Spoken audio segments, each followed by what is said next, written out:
Hello everyone. Thank you so much for taking out time to watch this video. Today we are going to look into one of the structural design patterns, that is decorator pattern.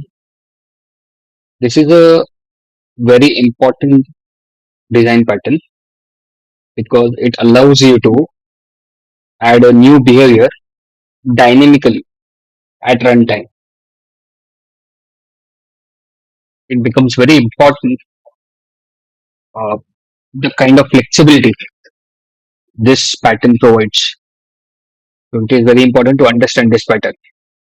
So let's understand how what the way it is implemented. It's a very simple example here. So say we have different types of coffees. Okay. So some may prefer having milk, some may prefer having sugar, some may want cream on coffee. So you will have a very simple coffee. It doesn't have anything. But say so one person comes and tells that only I want only milk. So you apply only milk decorator on simple coffee. So this is one type of coffee that you will be serving. The other person would say that I need milk and sugar both. So you will have this kind of coffee. Say the third person comes and tells that I want all these milk, sugar, and cream. So you return that kind of simple coffee. But if we didn't apply the decorator pattern, what would happen actually? You would have a simple coffee or basically a coffee class, and then you would extend using inheritance. So you'll have one class for simple coffee, one class for coffee plus milk, one class for coffee plus sugar plus milk, one class for coffee plus milk plus sugar plus cream decorator. So all kind of combinations. So it is like 2 raised to n. So the number of combinations that you have, that much classes you would have to build. That is the advantage the decorator pattern gives. We'll understand the advantages again, but now we'll look into the real code example. Let me go to the code.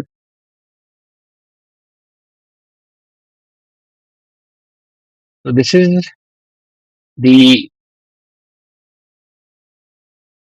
Spring Boot example. So what we are doing is where we have a notification service. In this notification service, I call this basically notification where I pass the message, and there are multiple strategies. So either I send an email or SMS. Here you can see the strategy pattern is all implemented, but now we will add decorator pattern on top of this. So we'll have a class logging notification service which is implementing notification strategy. So what this will do is it will have notification strategy. So it's a relationship. So no login notification will have notification strategy. This is the initialization using constructor injection, and then we implement the send notification. What happens here is I'm doing the logging here before and after sending the notification. Here you can see using this bean, whatever bean I initialize here, I'll be calling this method send notification and returning the message. So now coming to notification service, this is a simple service. So here strategy pattern is implemented to identify the bean. But in the process notification, we first get the bean. Now This is my notification strategy. It could be either email, it could be SMS. But when I'm sending, I want that I should also get the notification. So if this class was not present, right, then I would have to write the log statements here in this class and even in this class. Okay. But now what I have done is I just created one simple login notification service, and I have decorated the email or SMS with logging notification service. And then this logging notification service is called. So what will happen here? The logging notification service calls this method in notification. It will first print this message, and then what it will do is it will be either email or SMS notification strategy. So the method of either of these being will be called, and then it will be executed, and the control will come here, and then we print the after notification and we return the message. We'll just see the demo how it works. Okay. So first we'll do the SMS. Okay, I have sent this message. Let's see. See, as you can see, before sending notification and after sending notification. So what happened here is my controller called this B API. This is notification service.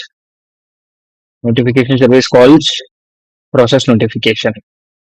In the process notification, I have sent the type also. What is the type? SMS. From SMS, it identifies, basically here it gets the SMS notification strategy. Bean. Okay. This is strategy pattern. Now, what I am doing is on this SMS notification strategy, I am adding a new decorator, which is logging notifications. And this logging notification method, send notification, will be called. And once I call this, you can see I have initialized here in this logging notification. I have initialized which being SMS notification strategy. So when I'm calling this, it will call the method of SMS notification strategy.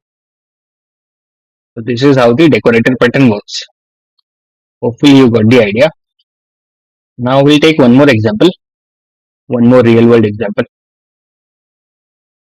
This is about the map. What happens here is I'm trying to log basically any put operation on the map. So it's a very simple example that I've taken up. So this is a logging map class. It can accept any kind of key and any kind of value, data type basically.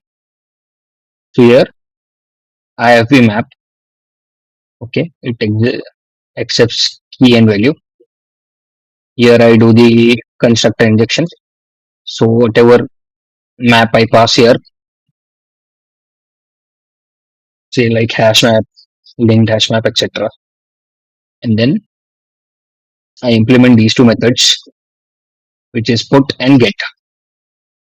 Put is in the put operation, I do a before put and after put logging.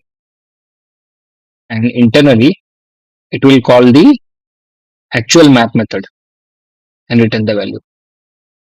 Similarly, for get, I am printing the key and I get the value. In the app now you can follow the flow. Here I initialize the logging map. In the logging map, I pass the hash map. Okay, my hash map is passed. Now hash map is passed. Now when I do logging map dot put, this method is called.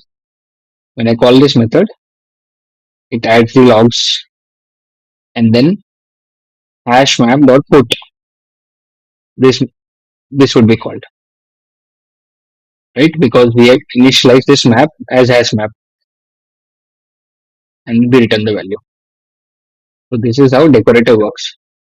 In case if we don't use the decorator, so each after every port or after grid, you will have to manually put the log sheet. So we have avoided that. Now you can have millions of port and get with this simple implementation. Now let's see the output.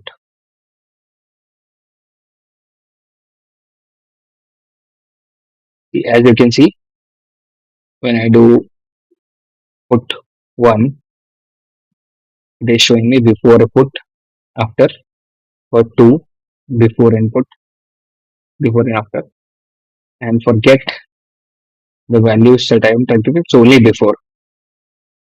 So this is how we implement decorator pattern. Now, what are the benefits that you get? See, we added the functionality dynamically. We didn't change the behavior of the actual object, but there were no changes in your actual object. So that is the advantage. Since we didn't change the actual object, we followed the open close principle also.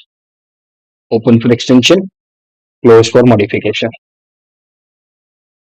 As far as flexibility is concerned, as you can see, I can have multiple decorators. You can have n number of decorators. It is up to you which decorator you want to apply. Then single responsibility. Every decorator has only one responsibility. Like milk decorator will only add milk. That is its responsibility. This is how we segregate. Better code usability. Yeah, like we have seen in logging case, right? All the common functionalities like logging, they can be put as a decorator, and the main objects can be reused. Then avoid class exclusion, as explained here. If there was no decorator pattern, then we'll have to create 2 raised to n classes for each and every kind of combination. So that is the advantage of decorator pattern. Why we cannot use inheritance? Because it is static, and we should always favor composition over inheritance. Has a over either. So that's the thing. And this is the example that we almost see every day. File input string is decorated with buffer input string and then with the line number input string. Hopefully, this would have cleared a doubt on decorator pattern and how to implement it. Thank you so much. Have a good day.